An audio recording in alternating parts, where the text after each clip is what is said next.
এরপর নবী ইউসুফ বললেন যে আল্লাহ তাআলার সাথে খোদায়ে গুণাবলিতে কাউকে শরিক বা অংশীদার সাব্যস্ত করা আমাদের জন্য মোটেই বৈধ নয়। আর এ দিনে হকের তৌফিক অর্জন আমাদের প্রতি এবং সব লোকের প্রতি আল্লাহ তাআলার অনুগ্রহ, কিন্তু অধিকাংশ লোক কৃতজ্ঞতা স্বীকার করে না। অতঃপর হজরত ইউসুফ আলাইহি ওয়াসাল্লাম কয়েদিদের প্রশ্ন করলেন, আচ্ছা তোমরাই বলো, অনেক পালনকর্তার উপাসক হওয়া ভালো নাকি এক আল্লাহর দাস হওয়া ভালো, যিনি সবার ওপর পরাক্রমশালী? তারপর অন্য এক পন্থায় মূর্তি পূজার অনিষ্টতা বর্ণনা করে বললেন, তোমরা এবং তোমাদের পিতৃপুরুষেরা কিছু সংখ্যক প্রতিমাকে পালনকর্তা রূপে গ্রহণ করে নিয়েছ, অথচ এদের মধ্যে এমন কোনো সত্তাগত গুণ নেই যে এদেরকে সামান্যতম শক্তি ও ক্ষমতার অধিকারী মনে করা যেতে পারে, কারণ এরা সবাই যে চেতনা ও অনুভূতিহীন এটা চাক্ষুষ বিষয়।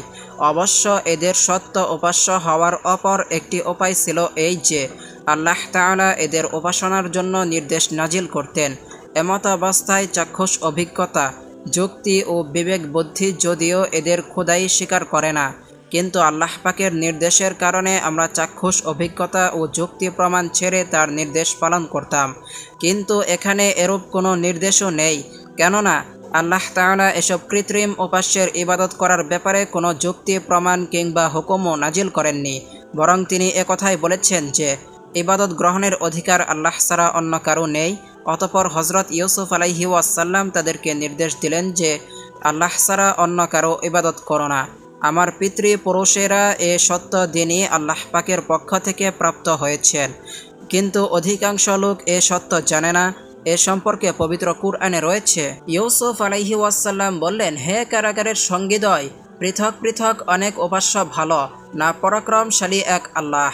তোমরা আল্লাহকে ছেড়ে কেবল কতগুলো নামের উপাসনা করো, যে নামগুলো তোমরা এবং তোমাদের বাপদাদারা সাব্যস্ত করে নিয়েছ। আল্লাহ তাআলা এদের ব্যাপারে কোনো প্রমাণ অবতীর্ণ করেননি। আল্লাহ ছাড়া কারো বিধানদের ক্ষমতা নেই। তিনি আদেশ দিয়েছেন যে তোমরা তিনি ছাড়া অন্য কারো ইবাদত করো না, এটাই সরল সঠিক দিন, কিন্তু অধিকাংশ মানুষ তা জানে না। সূরা ইউসুফ আয়াত 39 থেকে 40। দিন প্রচার, দ্বীনি দাওয়াত ও তাবলীগের কাজ সম্পন্ন করার পর ইউসুফ আলাইহি ওয়াসাল্লাম কয়েদিদের স্বপ্নের দিকে মনোযোগ দিলেন এবং বললেন, তোমাদের একজন মুক্তি পাবে এবং চাকুরিতে পুনর্বহাল হয়ে বাদশাকে শরাব পান করাবে, আর অপরজনের অপরাধ প্রমাণিত হবে এবং তাকে শুলে চড়ানো হবে। তখন পাখিরা তার মাথার মগজ ঠুকরিয়ে খাবে। নিম্নোক্ত আয়াতে এ কথা ব্যক্ত করা হয়েছে। ইউসুফ আলাইহি ওয়াসাল্লাম বললেন, হে কারাগারের সঙ্গীদ্বয়, তোমাদের একজন আপন মনিবকে শরাব পান করাবে এবং অপরজনকে শুলে চড়ানো হবে, অতঃপর তার মস্তক থেকে পাখি আহার করবে। সূরা ইউসুফ আয়াত 41।